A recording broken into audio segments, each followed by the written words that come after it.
अरे यार 3 बजे फिल्म शुरू हो जाएगी, तू क्या कर रही है? बस मुझे 5 मिनट दे, मैं अभी साड़ी बदल कर आती हूँ।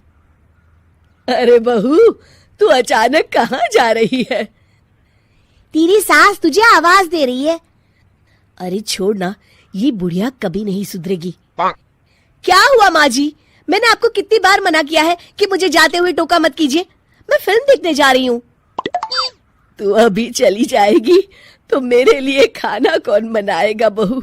सुबह से भूखी बैठी हूँ। अरे माँ जी, आप कौन सा घर का काम करती हो जो आपको भूख लगी है?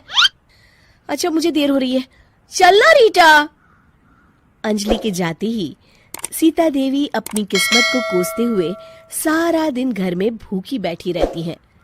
इस तरह अंजलि अपना बहू होने का कर्तव्य कभी नहीं निभाती थी। वहीं दूसरी तरफ अपनी सास के खाते से पैसे निकाल के अपने शौक पूरे करती थी। लेकिन सीता देवी इस उम्मीद पर थी कि एक दिन उसकी बहू सुधर जाएगी।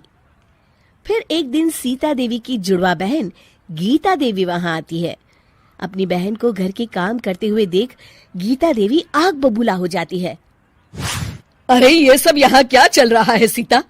तेरी बहू कहाँ है जो तू घर के काम कर रही है? सीता देवी भावुक होकर रोने लगती है। अब तुझसे क्या छुपाऊं? मेरी बहू रत्ती भर भी मेरी इज्जत नहीं करती। मजबूरी में मुझे घर के सारे काम करने पड़ते हैं। वो तो बस सारा दिन अपनी सहेली के साथ सैर सपाटा करने में लगी रहती है। अच्छा, तो उस चिड़िया के पर निकल आए। तू चिंता मत कर, मैं ऐसी कई बिगड़ैल बहुओं को ठीक कर चुकी हूँ। अब मैं इस चुड़ैल से निपटूंगी। तू कुछ दिनों के लिए मेरे घर चली जा, मेरी बहू तेरी अच्छी देखभाल करेगी। फिर दोनों बहनें आपस में साड़ियां बदल लेती हैं और सीता देवी अपनी बहन के घर चली जाती हैं। देर रात अंजलि जब घर आती है तो अपने कमरे का नजारा देख उसकी आंखें फटी की फटी रह जाती है। हे राम, मेरे कमरे का एसी कहाँ चला गया? और मेरा 56 इंच का एलईडी टीवी कौन ले गया? अंजलि तैस के साथ अपनी सास के कमरे में जाती है। तभी वो देखती है कि उसके कमरे का एसी और टीवी उसकी सास के कमरे में लगा है और गीता देवी आराम से एसी की हवा खाते हुए सास बहू सीरियल का मजा ले रही हैं। अच्छा, तो ये सब इस बुढ़िया की कारस्तानी है। अभी इसे बताती हूँ। ये सब क्या है माँ जी? आपकी हिम्मत कैसे हुई मेरे सामान को हाथ लगाने की?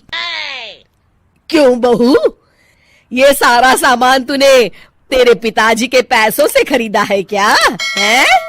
लगता है तू भूल गई कि ये सारा सामान मेरे पैसों से आया है, इसलिए मैं अपनी सारी चीजें अपने कमरे में उठा लाई।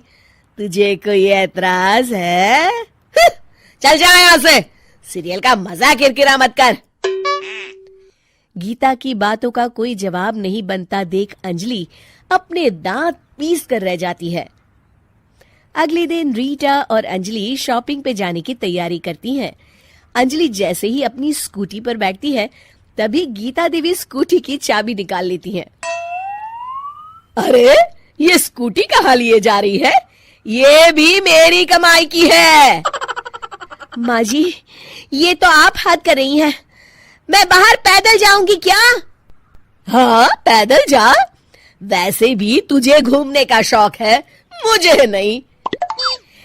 देखिए माँ जी, इस तरह मेरी सहेली के सामने मेरी बेइज्जती करके आप ठीक नहीं कर रही हैं। आप मुझे अच्छी तरह जानती हैं, बाद में आपको पछताना पड़ेगा। अच्छा, तो तू नहीं सुधरने वाली, मेरे ही घर में मुझे ही धमकी दे रही है। तेरी याददाश्त के लिए बता दूं कि ये मकान मेरे नाम पर है। अब तू देख, मैं आज ही अपने बिल्लू वकील को बुलाकर ये सारी जायदाद अनाथालय को दान कर देती हूँ, फिर तुझे एक ढेला भी नहीं मिलेगा। गीता की बातें सुनकर अंजलि के पैरों तले जमीन खिसक जाती है। अरे, अगर तेरी सास ने तुझे अपनी जायदाद से बेदखल कर दिया तब तो तू सड़क पर आ जाएगी। मैं तो कहती हूँ चुपचाप अपनी सास से माफी मांग ले अंजलि। हाँ, तो बिल्कुल सही कहती है, मेरी सास का कोई भरोसा नहीं है। अरे नहीं नहीं माँ जी, ऐसा गजब मत करिए। आज के बाद मैं आपको कोई तकलीफ नहीं दूंगी और घर के सारे काम ना मैं ही कर लूंगी। मैं आपको एक अच्छी बहू बनकर दिखाऊंगी। कुछ दिनों के बाद, ये लीजिए माँ जी, आराम से गाजर का हलवा खाइए। खुशबू तो बहुत अच्छी है। हाँ माँ जी, वैसे मैंने सब काम कर लिया है, तो मैं आपके पैर दबा दूं? आप आराम से हलवा खाइए। इस तरह गीता देवी अंजलि को सही रास्ते पर ले आती हैं और सीता देवी वापस अपने घर में आकर रहने लगती हैं।